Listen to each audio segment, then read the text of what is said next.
one candidate has agreed to participate. The incumbent, Republican Representative Andy Biggs, has declined our invitation. Thanks to a partnership with the Clean Elections Commission, Bitfire, and the Arizona Media Association, we are working to make sure all 2024 debates are the most accessible in Arizona history. That means this conversation will air on a long list of local TV stations, radio stations, and digital platforms, including support from local newspapers. Transparency is critical here, and that's why this conversation has been designed with input from a broad group of journalists in Arizona representing urban and rural communities. Thank you to voters across Arizona who have submitted questions. We've reviewed all of them to make sure every voice is heard. However, no candidate has been given advanced access to any of the questions. So with that, let's introduce the Democratic congressional candidate, Katrina Schaffner. Ms. Schaffner, welcome and thank you for being here. Hi, thank you.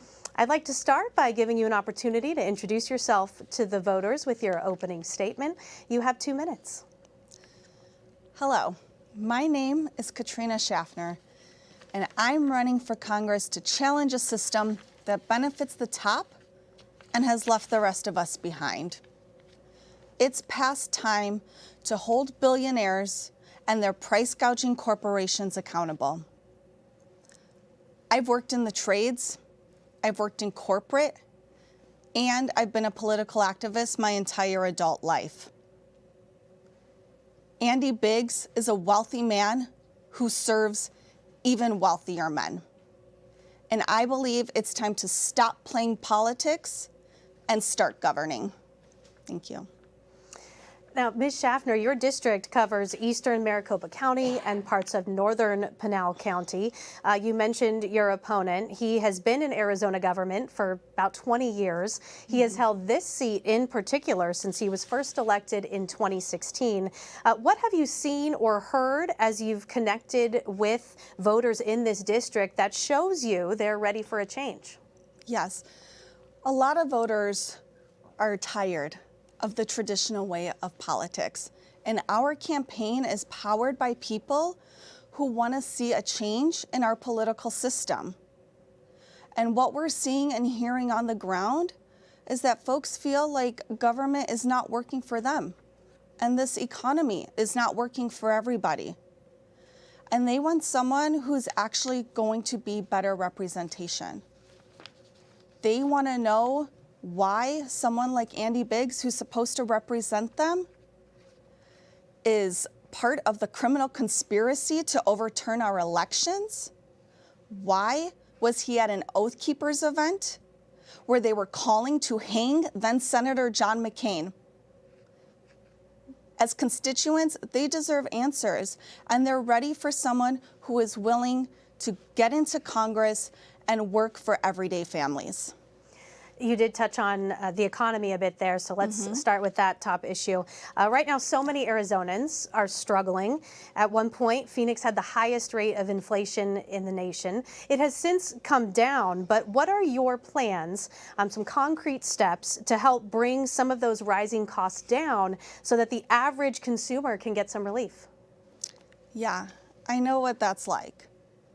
We have seen prices go up, and wages have not increased with inflation. And families are struggling. Everyday families are finding it harder and harder to make ends meet, to go to the grocery store. I know what that's like, to sit up at night wondering how you're gonna pay the rent, to skip meals so you can feed your children. People are having a really hard time because, like I said, this economy doesn't work for everybody. And we have someone like Andy Biggs representing us, who is passing massive tax breaks for the wealthy at the top, skyrocketing our national debt. We need working representation, someone who is going to fight for everyday families and put working people and families first, not someone who is out there fighting for more tax break for the richest people in this country.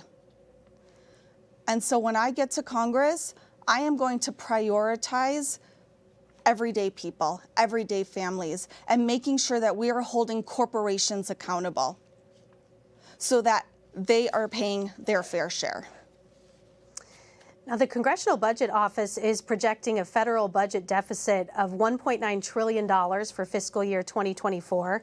Your opponent has actually said that reining in government spending and fiscal responsibility are top priorities.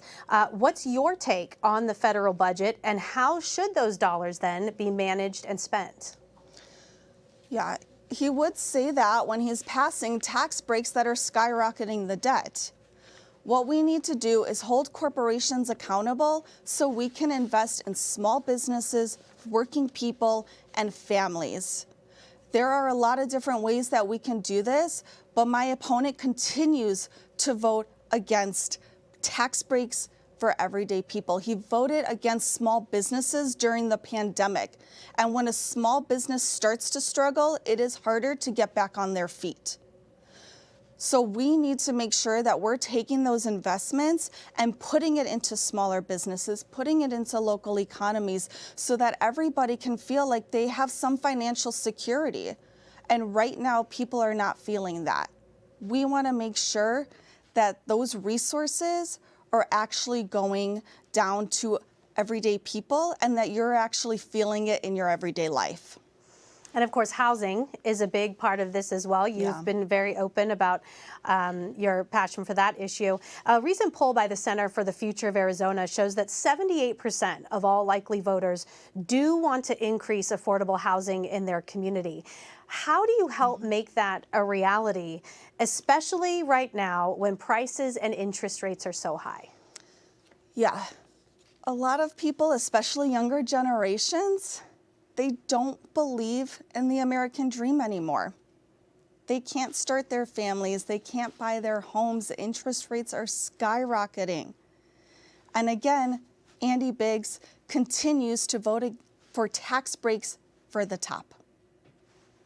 This is why working representation is so important, because we need someone who understands that we need to build more competition in this economy to bring those prices down. And that's just one big piece of the puzzle. We have a lot of work to do, but we need to be supporting small builders. And again, ensuring that that is coming to our local economy and that federal funding is going to people who need it the most.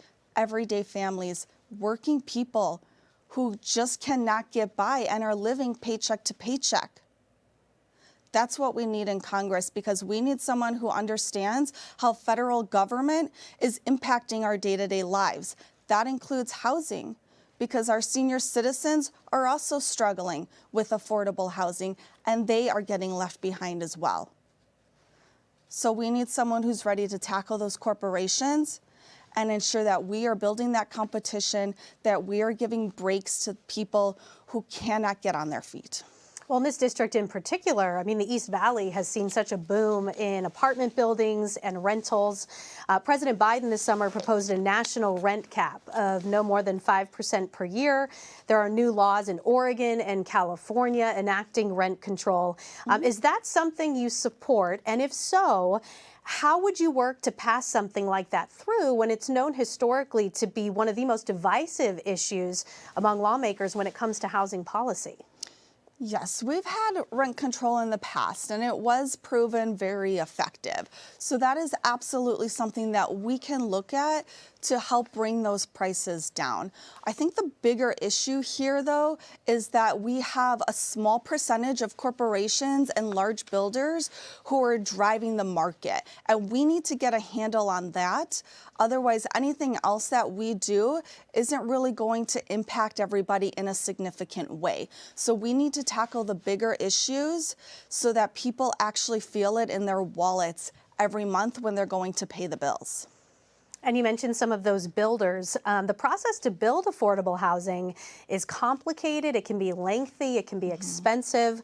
As someone who would be advocating for federal funds, what, in your opinion, can be done to help streamline that process? Yes, this goes back to ensuring that we are supporting small builders, because small builders are what's going to build that competition. Right now, these corporations and these largest builders are controlling the market by controlling how fast the houses are being built, what the prices are, how quickly the material is coming in to use that, and how quickly they are going up. And so they are able to manipulate the market, driving all the other smaller builders out of business. So this just really goes back to the overall perspective of our economy and who do we want to support? How do we want to strengthen our economy? And for me, it's building our economy from the ground up to build that strong foundation and supporting those smaller businesses, and in this case, small builders. You've mentioned small businesses. You also mentioned seniors just a moment ago, so I want to circle back to that. Yeah. Social Security and Medicare are often lifelines for the elderly, survivors, also people with disabilities. Funds are set to run out as early as 2035 if Congress doesn't take action. You have said that you support expanding and protecting both programs, but what sorts of concrete steps would you take to make that happen? So yeah, our senior citizens are struggling. We're seeing Medicare is still expensive, Social Security is just not enough, and we have folks like Andy Biggs who are trying to make cuts to Social Security. These MAGA Republicans in Congress do not care about people who have paid into Social Security for a lifetime so that they can retire with dignity. We need to expand Medicare to cover hearing, dental, vision. These are just basic needs that people need as they get older, and they have a right to retire with dignity, to affordable housing, because right now we're seeing seniors who are struggling to stay in their homes. And we can lift the cap on Social Security so that everyone is paying their fair share. And when we work a lifetime, again, we can retire and retire with dignity. Let's move to immigration. Of course, one of the other big issues, not just here in Arizona, but across the country as well. How would you characterize the current situation at the border, and what, if anything, would you do differently? I remember in 2019, we saw those images of a father crossing the Rio Grande with his toddler daughter. And they were found face first in shallow water with the little girl holding on to his back. I just think and imagine what they must have been going through, that he was willing to risk everything for his daughter because they had no other choice in the matter. We have challenges at the border that we have to address. And unfortunately, this has turned into a political playbook for politicians to use this issue, throw it in their pocket come election year.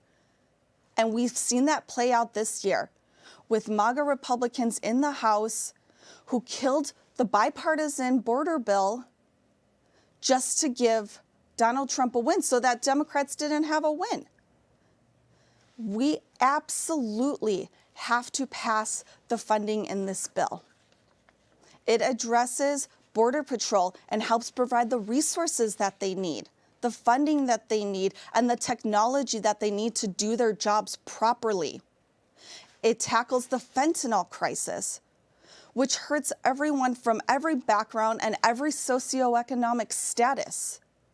And we cannot continue to let a very good bill sit there so that MAGA Republicans can play political games. And this is a perfect example of why we need someone who's ready to stop playing politics and ready to start governing. Now, some Republicans might argue that immigration was a serious issue before that bill was voted down. So do you think something could have or should have been done sooner than that? I think that we have seen funding go to the border and could have been done sooner. The challenge is that we need bipartisan support. We need people willing to work together. And unfortunately, in this political climate, what we're seeing is that Andy Biggs, for example, He won't even work within his own party to get legislation passed, let alone across the aisle. We absolutely can do more if we're willing to put politics aside and support people who need it. That includes funding this border crisis. And I think most voters have said that they want to see bipartisanship. They want to see working across the aisle. You mentioned the current political climate. It's heated, it's divisive. How do you plan to work across the aisle and work alongside lawmakers who maybe don't share your viewpoint? So as a political activist, I've been doing this for a long time. And I think it starts with having an open mind, holding ourselves accountable, and being able to listen to all perspectives. Too many people in Congress right now are sitting there with yes men surrounding them. They're not willing to bring everyone to the table to have real debates, real discussion, as we've seen here tonight, since I'm the only one here. So it is really important when we are voting that we are voting for people who genuinely care about these issues and want to work across the aisle. And as a political activist, I have done that, and I have sat with Republicans across the aisle. I have sat with congressional offices from across the political spectrum, and we can always find ways to come together. As we've seen where in the past, someone like Mike Lee and Bernie Sanders were able to work together on a Yemen bill. It can be done if you have folks who genuinely care and actually are willing to put that aside to pass legislation. One of the other big issues, of course, going into this election is abortion. You have been vocal about your stance on abortion, saying that Congress needs to codify Roe v. Wade into law and that the government should never come between a patient and their doctor. Now, in your opinion, are there any circumstances where you think some type of an abortion ban should be put in place? It seems like every day we are hearing more and more about women who are bleeding out in parking lots at the hospital because doctors cannot do their jobs. A woman in Ohio was arrested for having a miscarriage. It is unbelievable to me that this is where we are today. And Andy Biggs wants a federal abortion ban. He wants to ban contraception and wants to punish fertilization clinics where you would go to get IVF treatments.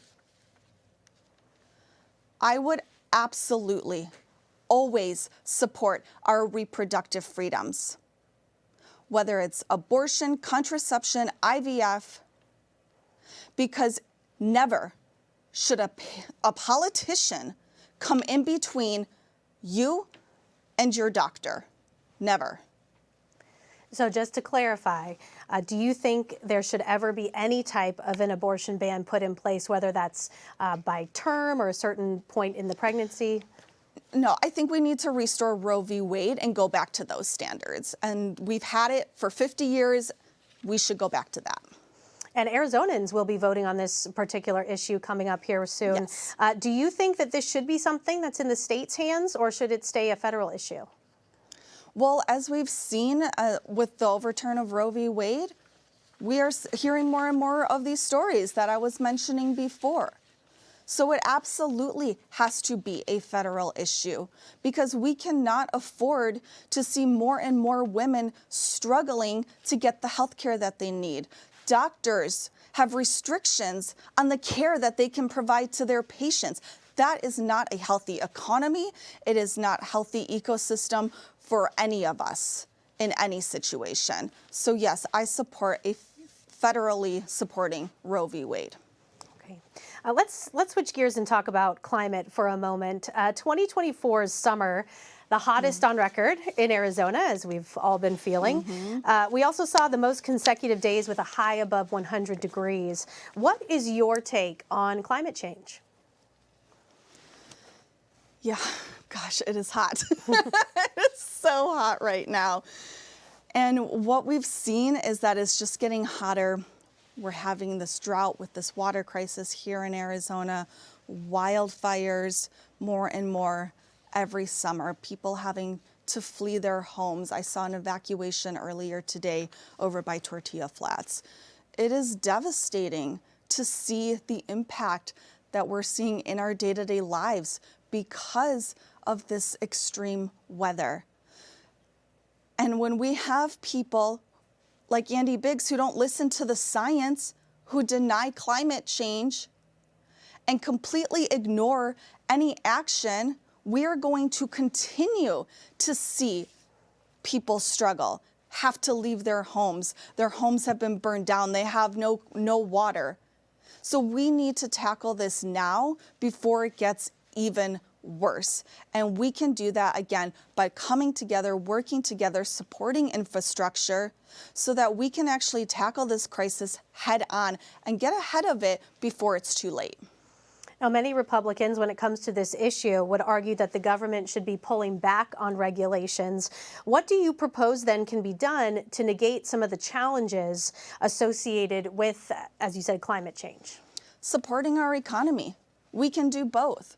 We can invest in infrastructure and different energy sources so that we can actually tackle this issue and invest in our economy. And it really doesn't have to be one or the other. We can do both if we stop making this so political, look at the facts, look at the science, and understand that all we really need to do is invest in a variety of energy sources, and it will bring new and good paying jobs to Arizona. Now, education is another hot button issue, especially here in Arizona, but also across the country. In your opinion, what is the federal government's role when it comes to education? Our teachers, our students, they are overworked and overwhelmed right now. They are not getting the support, the resources, the materials that they need for their classrooms. They're not getting the social support from our communities. And they are feeling it every day where teachers have to use their own money, their own funds to pay for materials that their students need. And Andy Biggs wants to make it that much harder. He wants to eliminate the Department of Education. He wants to defund public schools, which will just put more and more strain on teachers and students who are just trying to get an education. We have to do more. We need to provide the resources that teachers need for their classrooms. Get them the training that they need so that they can better serve all the students and serve the needs of all of their students in their classrooms. Whether that's materials that they need, education, or mental health care. And so much of that comes down to funding, of course. Arizona has some of the worst per pupil education spending in the country. Actually, a recent Wallet Hub report put us at 49th. When it comes to our public schools and that need for funds that you mentioned, what can be done to improve that? What sorts of concrete plans do you have to help turn that around? This goes back to holding people accountable, especially these large corporations. If they were paying their fair share, and if billionaires were paying their fair share, we could invest in our communities. Instead, Andy Biggs is passing massive tax cuts for them, driving up our deficit. So of course, we need to hold them accountable. Make sure they're paying their fair share so we can invest in our communities so that our teachers are supported, our students are getting the care that they need and deserve. All right, we have about 1 minute left before we get to your closing statement. Okay. You touched on this a little bit in your opening. You haven't held elected office before. In fact, this is your first time running for public office. What do you say to those who may feel like you don't have the experience for this type of position? I grew up in a blue-collar family. My dad was a carpenter. I know what it's like to live paycheck to paycheck. And like I said before, I worked in the trades. I worked in corporate America. And I've been a political activist. And I believe that provides me a unique perspective because I understand how federal policy impacts our day-to-day lives and how government should impact our day-to-day life. Andy Biggs won the lottery and used it to amplify his political career. And he is serving billionaires and their price gouging corporations instead of constituents and everyday families. I will always put everyday families first. Working people and families must come first in Congress, and too many politicians have put up these blind spots and are completely out of touch with reality. And Ms. Schaffner, it's now time for closing statements. I want to be sure to give you, a moment for your closing statement. Great. So I mentioned this a couple times already, but Andy Biggs is serving the billionaires, and he's serving those price gouging corporations that are driving off the cost of our groceries. We need working representation in Washington, D.C. Someone who understands what it's like to earn a living. Someone who can compromise without compromising our values. And it is time to stop playing politics and start governing. And if you'd like to learn more, you can go to my website at katrinaforarizona.com. Thank you. Ms. Schaffner, thank you for being here today. That is all the time that we have for today's one-on-one conversation with candidates for Congressional District 5. On behalf of our partners at Clean Elections, the Arizona Media Association, Reister and Bitfire Studios, thanks for joining us.